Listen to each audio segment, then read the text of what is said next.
I don't have sort of one big idea. I have one big framework. Has struck me in the last few months is that I don't think I don't think we're in the 51st year of the last 50 years. I think we're in the first year of the next 50 years. Geopolitics, populism, inequality, this is probably one of the most transformative times in history. Artificial intelligence. I think this is one of the most dynamic points in the modern era. And what strikes me about it is how employee ownership can play such a major role and be such a solution in that set. It was mentioned the Skoll Award. So we were in Oxford last week at a global conference, and the idea of employee ownership resonated in a way that we did not appreciate. I mean, Asia, Africa, the entire global South was bought into the idea of employee ownership. And then while we're on the topic, while A&H obviously was the recipient, that award is for the entire field. I mean, we're standing on work that research done by other folks, transactions done by other folks. And so by all means, congratulations to our team, but a huge congratulations for the entire field in elevating and giving more visibility to employee ownership. And so all that to say is, I think the time for employee ownership is now. We have a movement, we have a moment, and we need to capitalize on it. And so my big idea is, I think it's a great aim to try and double the number of employee owners. I would push even further. I think we need to 10x the number of employee-owned businesses in America.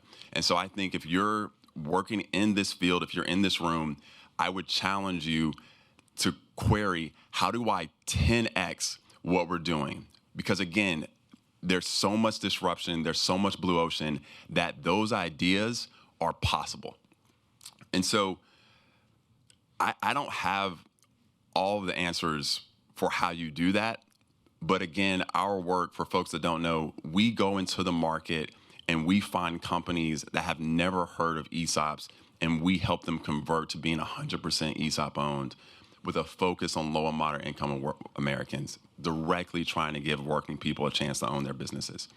But in doing that, it highlights the challenges of what it's going to take to 10x employee ownership, because we see it firsthand every single day. And challenge one is that awareness gap. Period. Owners do not understand what employee ownership is. And I hope this is not controversial. I think a lot of effort in the past the storytelling has been around the worker. And I think we need to move some of that storytelling to the owner. Because we can talk till we're blue in the face about how great it is to be an employee at an employee-owned business. But if we can't get business owners to want to do this transaction, it's all for naught. And so I think the expanding ESOPs effort that's bringing owner stories to light is huge. I think EOX, where I'm fortunate enough to be on the board, that's taking the message straight to owners, is huge. We need to push outside of the field to go to those owners, look at new media, look at podcasts, find the campaign that will work. We need to get owners to buy into this. And I think we also need to get owners to buy into this, not because it's the right thing to do, but because it is the smart thing to do for their business. Full stop, period. It is a better run business. The data shows that. All the CEOs here know that. That's the story we need to get out there. Two, it was just said, these transactions are super complex, like super complex. When we're dealing with the owner, they think they're signing up for an M&A transaction, and then we bring in this entire whole thing for employee ownership. Again, I know all the lawyers and the consultants and the trustees are like, I don't know if it's a policy answer. I'm sure there's people in the room working on that, but it's even just an education and awareness gap. if we can just talk about what it takes to do this transaction more visibly, that's huge. Even if we could say like, hey, here's a template term sheet. That's huge. Oh, here's a template purchase agreement. Here's a template ESOP plan. Again, I know that they're all customized, they're all unique, but 50, 60, 70%'s gotta be within a range that we can try and standardize. And that would significantly open up the aperture for more ESOPs. Third, capital. And this is where we spend all of our time. I think a few things about the capital point. Number one, this week, every business owner in America has tried to figure out how they can drop their cost. It happens that employee ownership does that in a real way. So even if we could say, look, how do we get every business owner to think themselves, I want to do a minority ESOP? It doesn't have to be 100%. If we can get you to do 30% ESOP, you'll probably get to 100% eventually. And 30%, 40%, that's the range where a bank will provide the senior capital. That's the range where you might be able to go to the SBA and get, I know it caps at $5 million, but it's something for the right size business.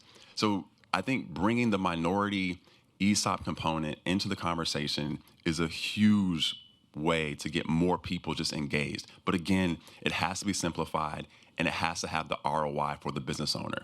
And that ROI is we're going to reduce your tax burden, we're going to engage your employees, we're going to give you more productivity, we're going to give you more retention.